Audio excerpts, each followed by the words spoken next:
It is episode 18 of Whole Lot of Wolves Season 6. I'm sadly Joshua Buckley, hosting alongside Paul LePage. An even sadder Paul LePage. And joining us from Fort Lauderdale, which we're not sure is in the Eastern time zone these days. I don't know. It's Chris Fischer. How's it going, Chris? Last I checked my watch, it's 9:01 here according to Wolverhampton time. So, yes, no, technically 8:01. We're always behind here in Fort Lauderdale. Paul, now, do English fans understand the bag over the head thing? Did they ever do that? They'll understand it. We were never really a paper bag country. So that context to getting the paper bag from the grocery store was never really a UK thing. Gotcha. So, yeah, walking around with a mask on is more apt. I mean, they have to pay to carry their groceries home for bags over there. So, yeah, they don't want to cut a hole It might be in better for Wolves fans now if it is a plastic bag. They might get some.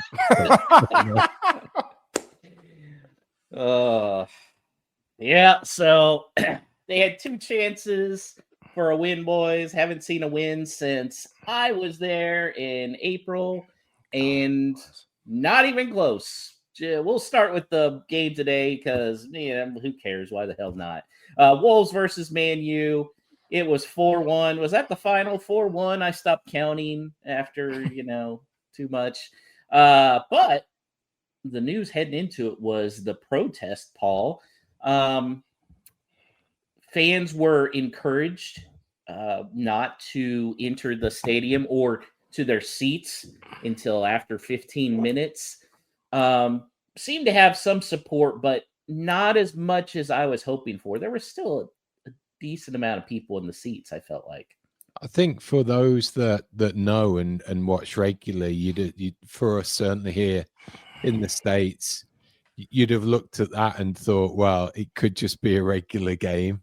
Unfortunately, that you can't really tell, and you probably get games in larger stadia as well for the EPL that would have a sparseness around it based on that, just purely on numbers going to that particular game depending on the opponent. So to begin with, it looked like a third round FA Cup game against an opponent that's kind of okay, but the ticket prices have been reduced, but they still would never come close to selling out. So I think a lot of what I saw afterwards in terms of the feedback and everything is quite apt. It was a start and it was a statement, and it was probably heard farther than the coverage gave it credit for, in that can only give a small indication of what was going on. It was the TV interviews around it. It's been the written pieces that have started coming out for some prominent journalists. It's the added traction and the snowball building from that. So it was a start. I applaud how it was put together. I think it was very carefully crafted and done in the right way. So hopefully it's a building block to say with even more force moving forwards that something certainly has got to change. Does anything happen from this, Chris? And that's the $1 million question, right? I mean, you think there's some kind of knee-jerk reaction that might come out of China with Fosun. I think they're just too far away from it, honestly. And that's kind of the scary thing. You want to see the pushback from the national media and the broader scope with the worldwide viewership that was going on with tonight's match. But I'm hoping that there is some sort of repercussion that is noticed within Fosun over there, that they actually reach out to Jeff and say, you know what, it's time to start finding a replacement. Because I know that it's not just his tie-in with Wolves. It's obviously the esports that doesn't sit very well. They have a lot of management group with this club that is focused within London. So how do they bring on potential clients and investors? I mean, we're seeing Wrexham with Ryan Reynolds and those guys bringing investors. And this is an investment company that struggles to find investment. And how can you when you're bottom of the table? So when you see this type of protest, you don't see it very much domestically here, but over there in the UK, you hope it speaks leaps and bounds, especially for a club like Wolves. And now that, like Paul's point, the national media attention it really needs to be there because the messaging, it just hasn't been succinct over the years. I saw a wonderful tweet about how can a club that speaks to loneliness and homelessness and the sleep out that they do out in the cold, really, when you turn off the TVs on your fans before the game, knowing that they're sitting down there in the tunnels waiting to come out at the 15th minute with this protest, it just really shows how out of touch they are. And you got to hope that they at least recognize that at the executive level at Fosun. Yeah, that what you're referring to is they have TVs on in the concourse area. They turned them off for the fans that were sitting in the concourse waiting to come on in the 15th minute. How thin-skinned is Jeff Shee to do that, Paul? Like, come on, man. What? Like, you're not surprised, which is the most horrible thing that. And at the end of the day, take the sports element from it. These are paying customers that you're treating with utter disdain. Now we can't go and spend our money. Instead of going to one grocery store, we can't go down the street and use another one because the service is crap and they haven't invested in the facilities. And all they've done to my Walmart is put a little bit more blue paint on the sign, and that's still not finished. It doesn't work like that. This is people's passion. It's in their blood. It's generational. And if you've got no grasp of that, then you shouldn't be anywhere near being an owner of a football club or an executive within one. Paul, do you think or were you happy with the number of people who did the protest? Were you hoping for a little bit more? No, I think it was fine. Everyone's entitled to do what they want, to say what they want, to go where they want pre-match. People are in different scenarios, what have you. That's totally fine. There was enough movement within there for even the coverage that was captured externally beyond the fans going in. I think that was good enough to generate a ripple. And certainly for our coverage as well, I was just pleased that it was referenced now on an international level, that this was a thing that was done. It doesn't matter how many people were involved. It could have been 2 people. What we wanted was that message to be heard farther out than Molineux, hopefully all the way to China, so that this change eventually happens. And I want to add to that a little bit, Paul, if you don't mind. Go for it. As coming in, being an NFL sideline reporter for years, it is your duty when you're a reporter, a commentator within that job, you give the scenes of what's going on at the stadium at that game at that time. And I think the commentators did a brilliant job leading off at kickoff and talking about this, while the studio hosts pregame or pre-match weren't doing it. And obviously they're not there, boots on the ground situation. But also remember this, Sky Sports, NBC Sports here, they're all partners, not with the players, but with the ownerships of the Premier League. And so therefore, they're not going to want to cast a dark shadow over the match that they're about to show, but it is the due diligence and the work that has to be done by the commentators and the reporters at that game. And I thought they did a great job, especially the camera guys in the second half when it got to be a blowout, to show the disgust and disdain by the supporters that were in the stands. Paul, do you think if Fosun did make a move and got rid of Jeff Shee, would that help the situation currently, or is it just to the point of nobody will be happy until they're out? It depends, because if they got rid of him and brought in someone with a distinct history, body of work as a football executive, maybe someone of a decent profile who's been in a similar role before, I think that would be their only saving grace right now. I think they could double down on that even further if there was that change was made, and maybe another person, or however those duties are divided. So there's like a CEO, there's a COO, and then you've got Matt Jackson on the football side if he's the highest part of that. I think depending on his skill set, there needs to be possibly a conduit between ownership and the football side, just to make sure Fosun get it. That should be Jeff Shee, and he's repeatedly showing us that he's not got the capability and understanding of the game of football in England and how it operates and how transfers work and all of that to run it competently. So that person either needs to know how it's doing or have someone in place that they can delegate those duties to, allowing that individual to more concentrate on the overall business of the football side, commercial, marketing, development, and everything else that goes on within the umbrella. Chris, you've covered some bad teams in Miami. In Florida's not exactly in Tampa in general. Yeah. You covered some bad teams in your career. And with that is usually bad ownership, bad management. So you may be able to answer this question. Why in the world does Jeff Shee still want to keep this job when he lives in a city where literally everyone hates him? Why would you want that? You've witnessed it here from an NFL level with what just happened with Chris Greer with the Miami Dolphins, the GM. Right. They just finally parted ways with him after 18 years of being with the team. It's that confidence level at the ownership at the very top. When you look at Stephen Ross and with Chris Greer, that's what I see with Fosun and Jeff Shee. It's that confidence level. It's a relationship that has been built for decades and in both cases.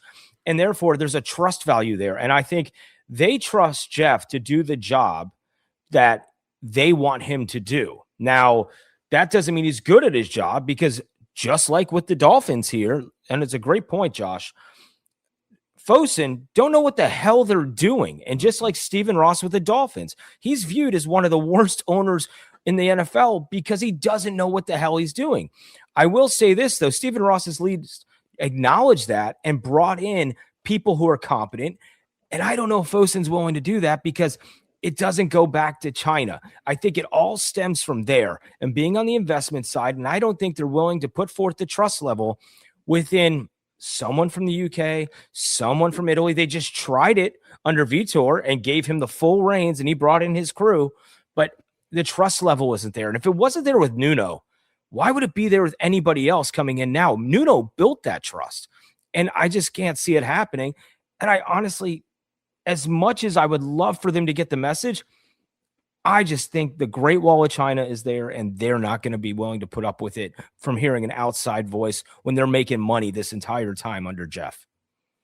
I think what's wild here is that Jeff, I don't understand what he can use to pitch why he needs to have a job, because the few years of success they have, he's now come out and said, oh, that was luck. It's like, okay, so you're saying like the 3-season stretch in the Premier League where Wolves were really good and fun and everything, you're saying that was luck. So then when the luck ran out, then that shows how just awful you are. I just can't imagine, like, you couldn't pay me enough to not be able to go anywhere in Wolverhampton. I mean, there's no way he can. You know, he stands out like me with a cowboy hat too. You know, but everybody knows who he is. But in that same interview, he literally sat there and said on the heels of that comment that it's almost like they didn't want them to get that far ahead. They got going too quickly, and they didn't know how to keep up with this. So basically, if we go back to the championship, which obviously it looks like we will, it's hitting the reset button for them, allowing them to catch back up to maybe where their plans were. We all know the Man City expectation now is obviously bullshit. I mean, it was then when everybody knew it was bullshit when he said it. Right, of course. Not from him. Yeah, but you want to look at it with those rose-colored glasses. But, you know, the reality is, I think them seeing this as the reset button, they're like, well, this is what we wanted all along. We got too far ahead of ourselves there, and now we get to start over again and do it the way we initially wanted. That, to me, is what's scary. You're not going to be able to get a just looking at some of the names then, and the figures that we paid for them, like Neves, Jota, Bolly, the gulf in transfer fee in that 8-9 seasons, you're probably if Neves, I think he was like 15-ish million, 18 maybe to begin with, you're easily looking at 25, 28, maybe 30 million now in the championship for a player of that caliber. They're not spending that in the Prem. Never mind trying to do a rebuilding job with that. And even the extent of, well, we can sell the two midfielders, we can probably get a decent return on Strand Larsen, maybe, in the 30-35 million category. Nothing like what we should have done in the summer. You may get lucky and sell Toti Gomez as effectively homegrown, so that's 100% profit. They'll be looking at that thinking, okay, that's how we can rebuild. But then you're just totally worried because who the replacement's going to be? An Arias, Moller Wolfer, that caliber. And, maybe they'll make an average fist of a mid-performing championship team. But based on what I've seen so far, I'm really questioning even that. And I think you have to take that a step further, Paul, because I was thinking about this after the match earlier.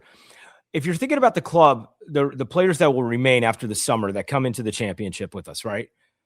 Which one of them outside of Doc has ever tasted success wearing a Wolves badge, right? So there's no pride playing for that badge. And that's going to be a big problem. If you would have taken this back 3 years ago and you said, you know what, they saw winning ways. They know what it's like to have a rock in Molineux and to win for the old gold. These guys have no clue because if you look at the trajectory the last couple of seasons, they just keep going down, down, down. So it's always been that flavor of losing in their mouth. And that's a problem because now, like we saw tonight with Strand Larsen, he was pissed off and Rob Edwards had to talk to him twice. Once when he came off the pitch for the substitution and the second time after the match, and he was shaking his head like a crybaby toward the supporters that were still left in the stands, even though most of them had gone. And here's the thing, though. I was seeing some posts this weekend about, this guy's not going to want to play in the championship. This guy's not going to want to. Guess what? Some of these players need to be in the championship. They're championship level players. So we're sitting there like, I saw Muller Wolfe. They were saying, he's not going to want to play in the championship.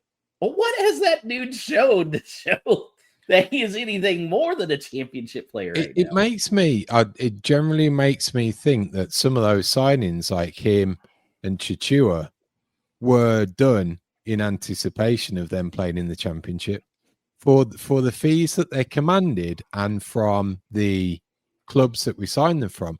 Even Tolu from Belgium, it's not like you've made a massive leap for going to Belgium to the championship. Even there's not that much disparity. So I generally wouldn't be surprised if that's the case and that's the level of income, thinking, okay, we are actually screwed because Cunha's gone, Out-Nouri's gone. We haven't got our first targets in those positions.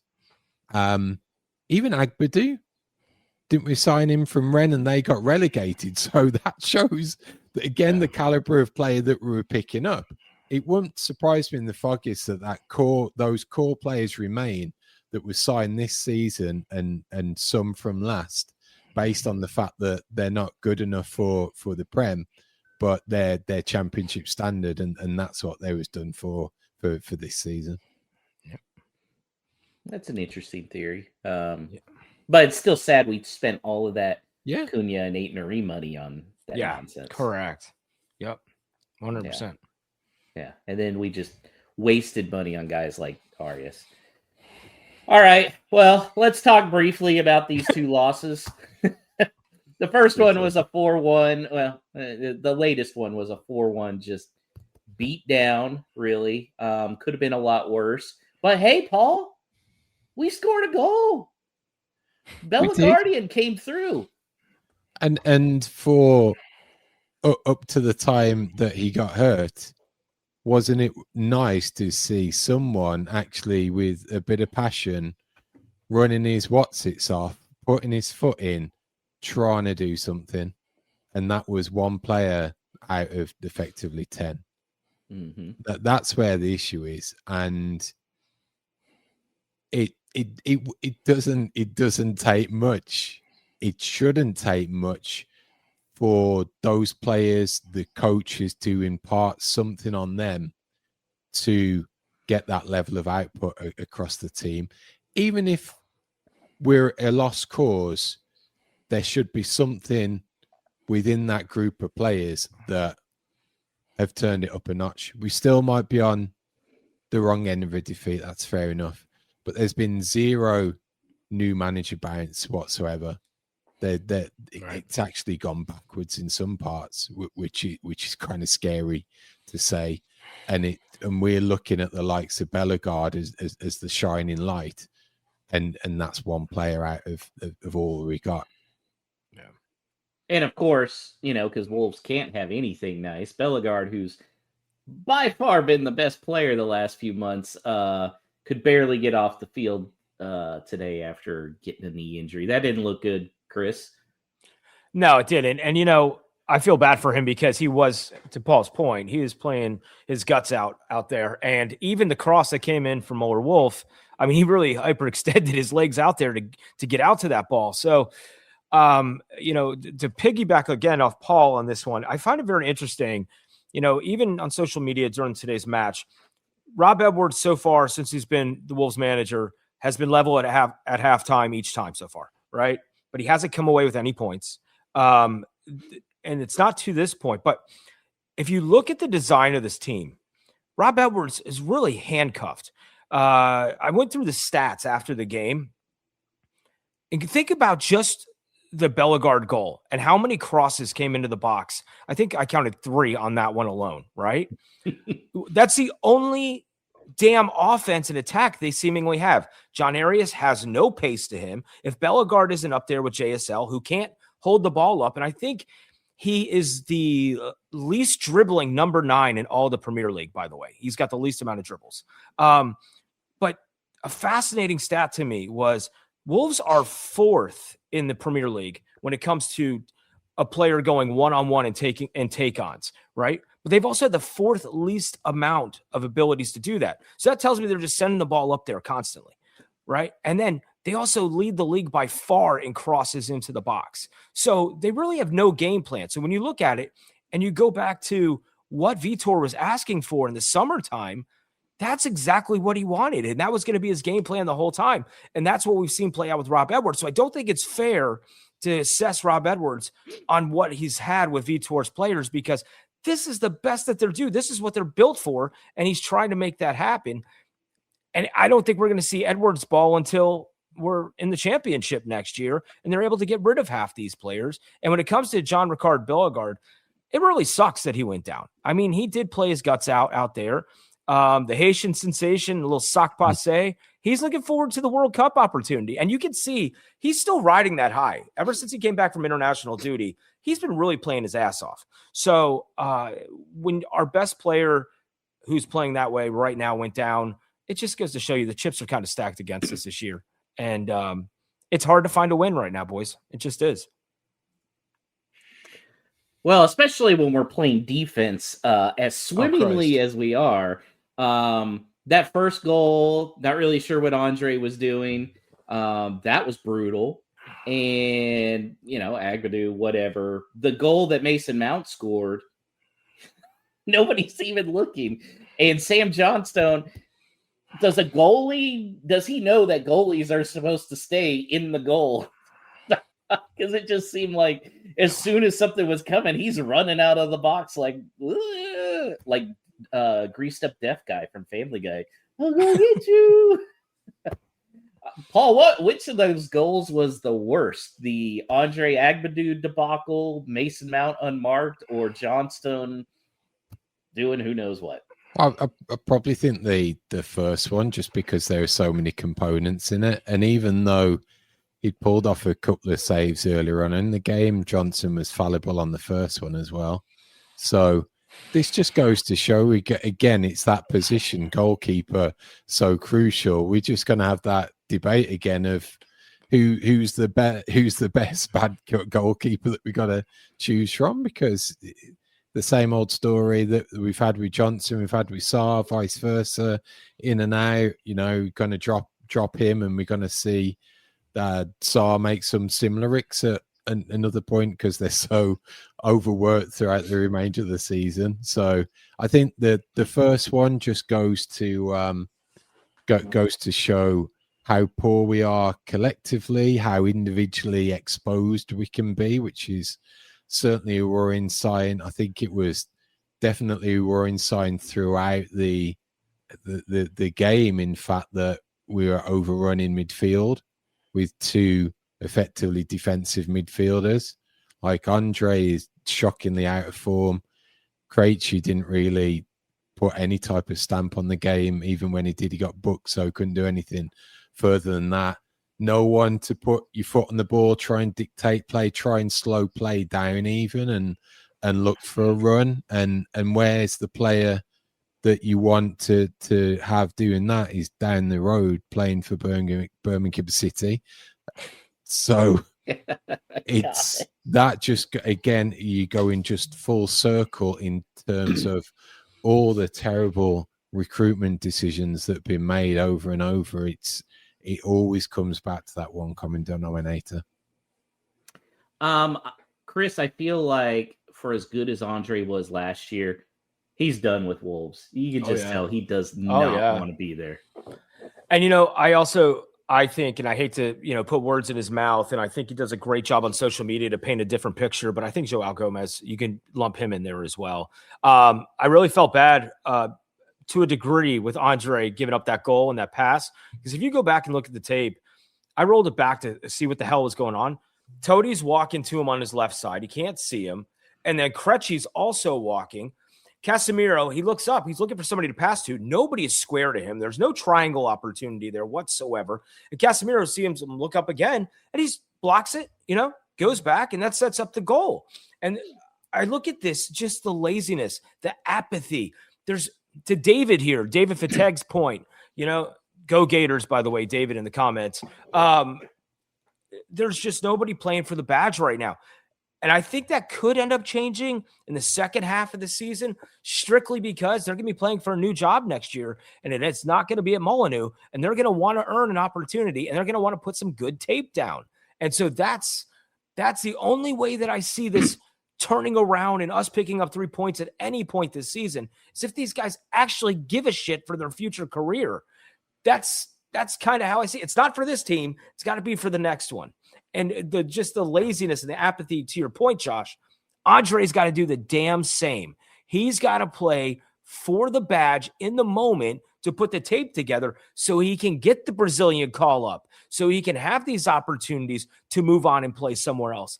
And ultimately, if I'm Rod Edwards and I'm going to play Mane and all the guys, the kids coming up, I'm going to tell these senior players, right, that have been veterans, start playing for somewhere else, boys, because here's your one chance. Put some tape down, send it to your damn agent, and let that be the proof in the pudding to get us a win.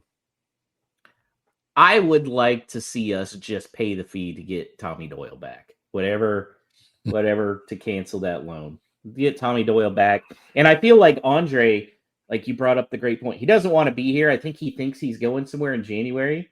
No big club's going to want him looking like he's looked today in some of these other matches. Like, and guess what? Playing like that ain't going to get you on. It's not even going to get you a call up, let alone a starting role. I mean, just rough. I don't know. I don't know. What else is there to say about this? But that's it. Gentlemen, I mean, Paul, you can speak to this, I think. I do not see anybody out there with the intellect. I'm not saying Tommy Doyle is the smartest player out there, but I don't see anybody with the intellect for passing. And even when I look at the statistics for passing, they're not terrible. But, man, the turnovers look terrible. The passes look soft and terrible. The lack of effort. Do you see anybody intellectually smart? I'm not talking Joao Moutinho, but somebody out there who could lead this team and carry the ball who's intelligent? No, there's no one in that team to pick a pass. They're not set up to, and B, there isn't a player that could put a through ball even. Yeah. That JSL could run onto on his preferred side, albeit his confidence is still shit or his level of performance is that crap that he'd probably fluff it anyway or try and trap it and bring it back and get tackled or trip himself up. But there's no one to there's no one to put those balls through. I think the only one who tried anything even inventive tonight, and that didn't come off, was Hoover. So if we're looking at Hoover for some raking crossfield balls, then my goodness, what level have we gone down to? We've gone from Cody being able to spring a pass out to Doc to flick it on to be in the final third to Hoover trying some Hollywood balls that typically get intercepted. It's just it's League One, never mind Championship. Jeez. See, Josh, everybody should want Adama Traore back just now. about to say it. Yeah. Just about to say it. Y'all talking shit about Adama Traore all those years. Now you guys would beg to have him back. Oh, that's great. Yeah, see, Tip of my Americans tongue. think alike, Chris. There you go. That's funny. I don't know if either of you two saw this. I guarantee you Minnie and Molineux didn't because they were already out of the stadium. But I've got to give some credit to Matheus Cunha, Paul. A lot of goals. He didn't overly celebrate. Didn't pull a Nuno. Nuno. You know who I'm talking about. Neto. Pedro Neto.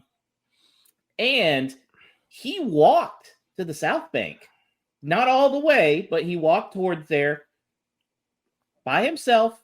Clapped the fans, he did a bowing down to them, and then clapped again. You know what? Let's quit with the Cunha hate. I know it didn't end well, okay, and I get it. He moved to man, but honestly, can you blame anybody at this point for wanting to leave this shit show? Granted, Manchester United's a whole different type of shit show, but I felt like that was a really classy way for him to handle his return. What do you think, Paul? Yeah, what's done is done, and I think that type of behavior just goes to say like water under the bridge. Fair enough. I don't think he's done far too much to be welcomed back with open arms and having a standing ovation if they bought him off or anything like that to clap the fans in that respect. But yeah, I think if one thing he did have something about, even though the whole show is always about Matheus Cunha and it always was, he did have that realization of that there's something that feeds into it, and there's something that I feed into that with the fans, and by and large part there always was up to a certain point. So I think that's roundabout as fair as you can have it from both sides, really. And I wouldn't be surprised if I think he misses the attention that he had at Wolves for the fact that he was the guy and he had a great relationship with the fans until the end. And he doesn't have that at Manchester United. Now he's getting a lot more money, and a lot more attention.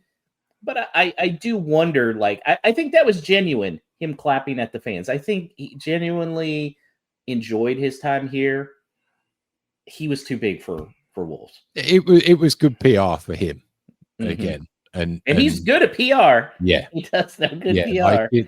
Like the charity videos and the good causes and all of those. How could he be such a dick on the pitch when he was turning up at a little boy's house with presents and all of that? So, if it works, so I saw that face, Chris. Children of all ages, Paul. Let's go that way. Okay, he's not Michael Jackson. Yes. I don't think he's on the list. Yeah, I'm definitely not saying he needs to be, revered like when Cody and Raul come into town. I mean, obviously that's completely different. Same with João Gomez. I think is going to be that type of guy. whenever he comes. But it was just good to see he didn't pull a Neto, especially in the freaking drumming that it was today. Yeah. Hey, Wolves also played a game. You know, when was that? I don't know. What day was that? No, last Wednesday. Last Wednesday, yeah. It's tough to keep track. It just seems like the same old story. A 1-0 loss at Forest. Paul, Rob Edwards was not happy after that match, much like I'm sure he wasn't happy after this one. I wouldn't be happy, and I think personally, when you're a glass half type, a glass full half type of guy, and thinking, maybe you get a win here, and you never know. You know, it's a long way back, but you never know. Win on here, you got Manchester United coming up at home as well. They're not the best. They're susceptible. Put 2 wins together, at least you might have had someone looking over their shoulders thinking, Wolves may do something. If there was anything definitive about how bad our season is and how bad our season will end up, it was that Nottingham Forest game, because they were shite. We were shiter. Oh, yeah. Our goalkeeper was appalling, yet we couldn't even test theirs. So Rob Edwards is pissed off. You know, what can you do? You know, when it's that bad, like, does it all need ripping up and starting again and him having a chance to rebuild it? You just hoping so, but you just don't want to go down this spiral of it getting worse each week and these players simply not performing unless he changes it drastically and makes some really big calls and drop some senior players, so some bench players and maybe some kids, just to make a statement. You're going to start to worry whether he's going to be the guy moving forwards, just because some of these performances, even tactically, you know, especially against a Nottingham Forest side who aren't very good this season, who've been struggling, against Sean Dyche, who many will say, oh, well, he's a dinosaur. All he's been recruited for is to keep them up. My worry is if you've got any ounce of tactical and coaching nous, you'd have got something from that game. Might have been a point, but there would have been something to take from it. Having them rock up and leave with all 3, that certainly put the nail in the coffin as far as relegation for me. And is the first question of whether Edwards is cut out for it long term. Yeah, that's Chris. Do you think if these performances continue, people are going to have the patience for Edwards? I know everything's directed at Jeff Shee now, as it should be. Correct. But I do feel like our fans are not. I don't think soccer fans in general are patient, but no, they're certainly not. And I would attest it to being an SEC fan, right? That's something more up your alley, Josh. Yeah, I mean, right. Could you imagine now? Wait, here's the big kicker. We've seen it the last couple of years in college football with the SEC. If you got a big enough contract, you can stick around for a while. Well, Rob Edwards' contract's not that big. Okay. So that was a big scare that was discussed when Rob came in. Was it worth the move for Middlesbrough to go to Wolves, knowing that they're on the brink of relegation and likely headed that way? And if they string together, too many losses, would it piss off the fan base enough? He's one of our own. And I think that's what they're trying to carry favor with. But to Paul's point, you got to start to see some improvement. And if the improvement has to come with the kids, I've heard on other podcasts, they talk about it. They're kind of over this group. So put in Chirewa, put in Mane, bring some kids up from U21 if you have to. Let's look at the long-term vision. Enzo Gonzalez, these guys, right? Let's start seeing what we're going to see in the championship. And if you can kind of foster some sort of potential there toward a winning culture, I think that's where Rob's going to be able to stick around and stay for a while. But if he sticks with the veterans who have been doing the same shit week in, week out with lackluster effort, I think he's really in trouble. And it's nice that he's close to his family in Birmingham, but he's going to be spending a lot more time with them there and not on the side of a pitch somewhere. So he's really got to figure that out over the next couple of months. And if that's the case come January, then bring in some kids, to Paul's point earlier, that are going to go down to the championship with you and you can work with. Yep. And bring in Connor Cody. Yeah. He's got championship I agree. experience now. I agree. Yeah. Yeah. 100%. Bring back Adama while you're at it, huh? Hell yeah, man. I'd be for that. Although I still think Adama at this point should get MLS and just run wild. Paul, any other comments on these last two games before we get into the next one? No, it's tough. It's tough for everyone right now. I have got comments, but it's just it's the worst, It's yeah. It is definitely the Stewie meme where he's on the ground and the crib's all shattered and he's like, "This is the worst. I hate it here." 100%. Well, let's look into, as Wolves look to get that first win of the year. They'll have a great opportunity Saturday when they play the first place team in the EPL, Arsenal. It is Saturday at 3 p.m. Eastern, 2 p.m. Central, maybe 4 p.m. Fort Lauderdale. Just kind of depends. I don't know. Paul, do Wolves have any chance in this match? No, thanks. Move on. I'm going to look up the odds here. So I'm looking them up live right now. What do you think? What is going to be your money line odds, Chris, for Wolves at Arsenal? Josh, I am not a gambler, brother. I do not. It's not my thing. That's why I leave it up to you. That's why I call you and ask for the odds. That is true. But if I'm Rod Edwards, I will say, if I'm Rob Edwards, I would say this. You gave Villa hell for a half. Okay, let's string together 60 minutes of that. Villa just beat Arsenal, so let's see what you can do here with the Gunners and take it to them. They might be reeling right now. What don't they have? I was just looking it up. Don't they have a match midweek? So they play Club Brugge on Wednesday, and then us on Saturday. So hopefully they're a little tired from the Champions League, and then who knows? It's unlikely. So the odds, money line. Uh-huh. Arsenal is minus 650. So that means you would have to bet $65 to win 10. Wolves plus 1,500. That means if you bet $10 and they won, you would win 150. And That's you for absurd. breaking it down. Huh? Thank you for breaking it down for gambling dumbasses like me. It's fine. I mean, there's a lot of people that don't, it makes it easier for everybody, but that's absurd.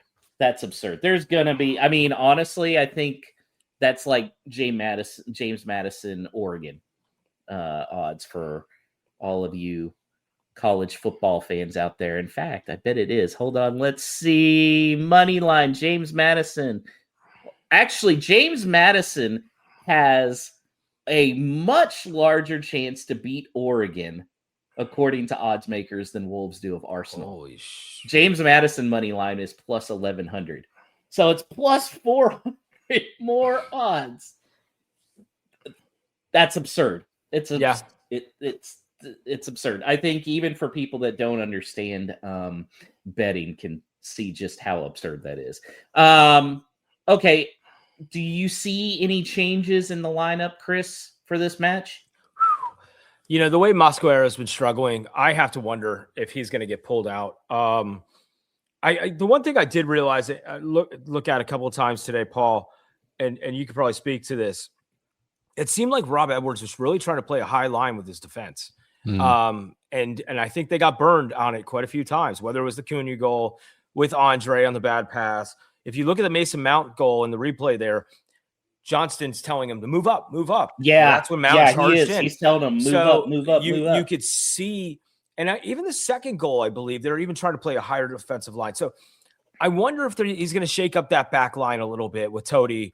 I think Agbadou's going to stay. But I think Mosquera is really in trouble because he has been he's been a letdown. And there's some disconnect there on that right side, whether it's Hoover or Chachua or Hoover or Chachua or Mosquera. They got to figure that whole side out because I don't even think it's good enough for the MLS right now. It's really terrible. It's trash. So if I could see a change, I think it's going to be on the back line.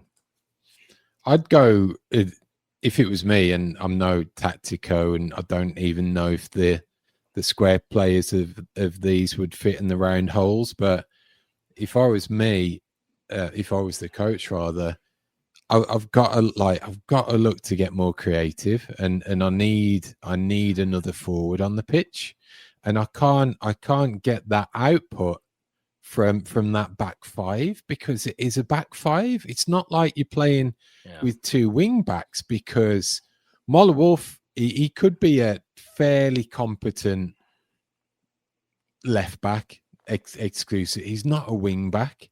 You know, he probably won't be a fairly competent left back in the championship. He might be. He's going to be no Barry Douglas, or the memories of Barry Douglas, of left wing back. But if you've got him, who's not a wing back, you've not got that outlet on the right side. Someone tweeted like it was the perfect shit sandwich. It's like you bring Hoover off and put Chacha on. How can that even get any better? Yeah. Bring in Doc back, who said he can't play the position anymore because he's too old.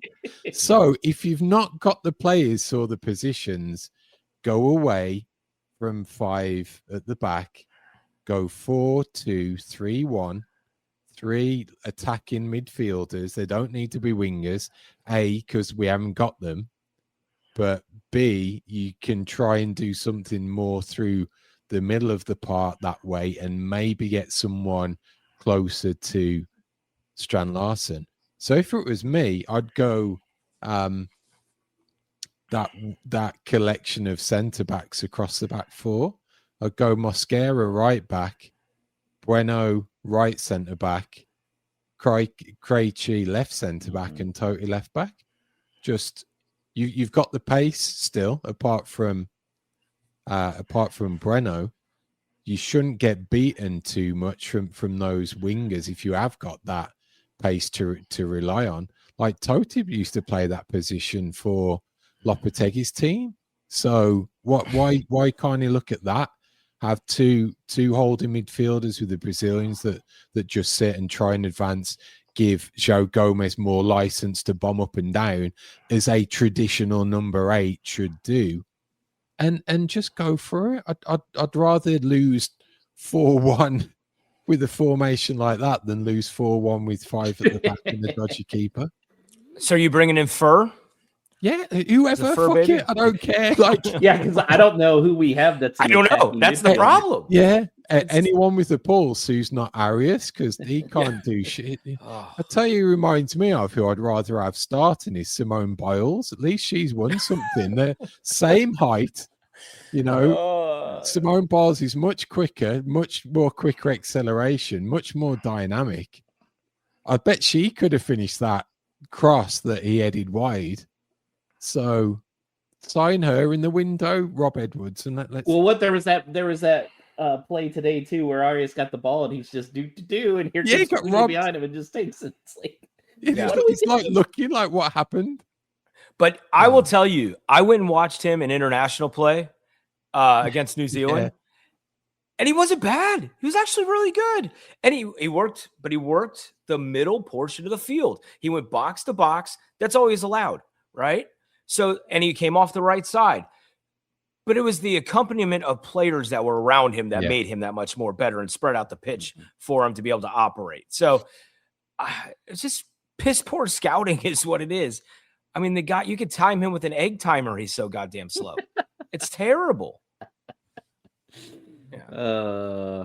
Well, I hate to ask, but what do we have for predictions? By the way, the updated standings, Paul, you're tied with the guest spot with 6 because you are just way too positive when it comes to results here. Alex has 7 points. Danny has 10. And I have 14 points. Thanks for my one for United today. So, Chris, what you got? Oh, Christ. I'm gonna go 3-1, and I'm just being generous. Sorry for the guest spot, but I hope it comes out for us. And that's Arsenal, by the way, obviously, not Wolves. Yeah, okay, just making sure. I'm sure we'll get Danny and Alex to post theirs online. They're both off today. So, Paul, What is your prediction? Are you gonna have a nice? Yeah, Wolves are gonna pull it out, or a draw, or So when I set this show up to go live, when I schedule it, you can't schedule it on Facebook without putting a description in. So I put that description in, and I said we'll be covering the defeat against Notts Forest and Manchester United, and we'll also go on to preview the defeat at Arsenal. So I've told everyone we're going to lose already. So the only positivity I can put on that is somehow, some way, they get somewhat of a kick up the backside, or they're going to Arsenal that they know they've got nothing to lose, and it's that they're going to play the champions elect, even though Arsenal may always Arsenal, as they've been prone to. So I think if I could show any positivity, it's somewhat of a battling 2-1 loss. 2-1. That is pretty positive. Yeah. I'm not gonna lie. I have no positive thoughts at all. Hey, we scored. I think Drew Breyer brings it up again. No way Wolves score 2 games in a row. I think he's right. I think it's going to be 4-0, and that's probably because they're going to take their foot off the gas in the last. And hopefully I love how there was announced that it was 9 minutes of stoppage time, and both fans' faces. And even the announcers were like, "Yeah, I'd hate this if I was a." So I mean, one positive to take away from this whole relegation thing is you can guarantee there won't be a Wolves USA tour, so we don't have to spend our money on that this year. Or Premier League mornings at that. Yeah, right.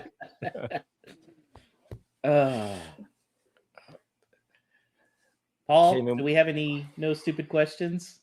We don't this week. Nothing in on our usual channels during the week. As you know, you can get in touch, ask us anything that you'd like about this wonderful football club of ours, which is Wolverhampton Wanderers. This can be done by email at hello@wholelotofwolves.com. We've got a form on our website to do that as well, wholelotofwolves.com to do it there. You can reach us on X at WLWpod, but we'll keep it going for a few minutes. If there is anything that those watching along live on the YouTube stream or on Facebook right now would want to ask, then put it in there. We'll take it right away in the order that they came in. One question I want to find out or learn from tonight is: did you see the footage of the protest outside and someone shut the blinds? Yes, I'd love to know who that was. If that was she, or if that was he made someone do that. I'd love to know who. Yeah, he was doing something as lowly as turning the blinds down. But would you though? Wouldn't you think that he's the type of guy? Oh no, I think he's the type that would have somebody else do it. I Yes. just thought. I thought, like, if it was any two characters, it would be Monty Burns looking out, wanting to know about the protests, wanting to know if they're aimed at me, and then he would tell Smithers to go and do it. So, yeah, Jeff Shee could be Monty Burns, knowing it's all about him. I'm going to try to show this photo because I think from what I've seen on social media, this wins the night. The gentleman who put this on the back of his jacket. Oh, yes. Yes. Yeah. If you like presents, then Christmas is not for you, with Jeff Shee's face. That was a problem. That is chef's kiss. Brilliant. Unbelievable. If Wolves put that on their official store, it would sell out. Oh my God, they would probably make more money on that than they would on what they're going to make selling Arias to somebody. I hope whoever created that is brilliant enough to make T-shirts for it and sell it at Christmas time for the holidays, and people wear it into Molineux more regularly, because that is a dynamite shirt. Yeah. The other one I quite liked as well was the guy who made his own protest and started turning his back while the game was still going on.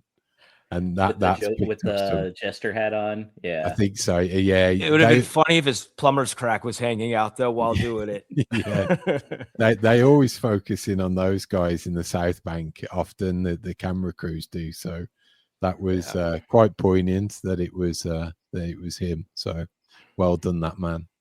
Damn Yes, it, sir. Jeff Shee, you have taken out so many people's passion right now that we can't even get no stupid questions. What is going on? But the other thing is, if you think of it this way, and Paul, you kind of alluded to this. I think you're going to start seeing a lot of people taking their Saturdays back and Sundays back with their family. They're not going to want to waste their time. They'd rather sell their tickets at a discount maybe and just move on with their everyday life and focus on next year. And that's bad when that happens. Because if you can imagine it, what are we, 15 games in with 23 to play? We're not even halfway through Holy this shnikes. Yeah. Like the TV audiences, sponsorship attached, overseas audience. Even I'm looking at stuff I've got potentially in January. Usually I'd go nowhere near anything on a Saturday morning because it's going to clash with the Wolves game. Now it's like open season. I might as well do stuff. Yeah. So it's like they just don't know like the ramifications of all this. And it even got magnified to me the other day. Was like on LinkedIn, I'll have to look up his name to do him service, but he always posts a lot about the international coverage and the Premier League searches that are generated by different countries. And lo and behold, guess who's still getting all the coverage from Mexico? It's Fulham. So doesn't that show you when they've got Raul at the World Cup draw, who's the player that was front and center when they introduced the Mexico national team? It was still Raul. So doesn't that go full circle again to hammer home this shit recruitment strategy? Correct. That he was sold way too early because his wages were too much. And look what he's gone on to still contribute. When he did not want to leave either. Yeah, to Fulham and to bigger picture exposure-wise. Even at 30, what is he now? 33, 34. Would he be leading the line at Wolves? Yeah. Without a question. But he's think a better player right now than JSL. Yeah. But there's something obviously to that, not just in Mexico, but when they came here with the USA tour. The fact is, they were rather dumbfounded and astounded how well they actually drew, how many people were willing to travel. Premier League Live started that when they would do the travel, like Josh, you've gone to and I've been to. Paul, I believe you have. But I don't think Wolves knew that flavor and that taste was there for their product because it comes out of the Far East.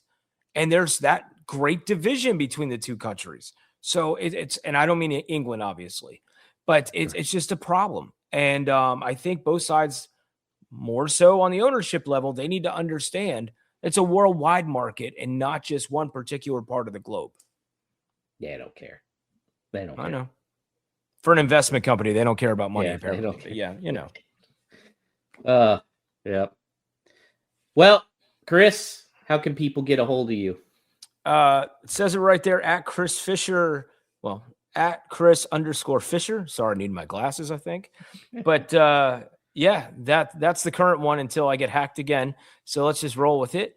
And by the way, congratulations on the nuptials. We have a married man on the house. So congratulations. Yeah. Your Eagles are down 7-3 though. So I'm watching right now, buddy. That's why my eyes kept peeking out and playing with the phone, getting text messages after losing to your Bears last week. I can't get kicked in the balls. I took it enough. Easy on you. I took it easy on you. That you have. I'm going to probably go for it. Actually, what was it? We played last Sunday. Was that right? No, it was Black Friday. Oh, Black Friday. That's right.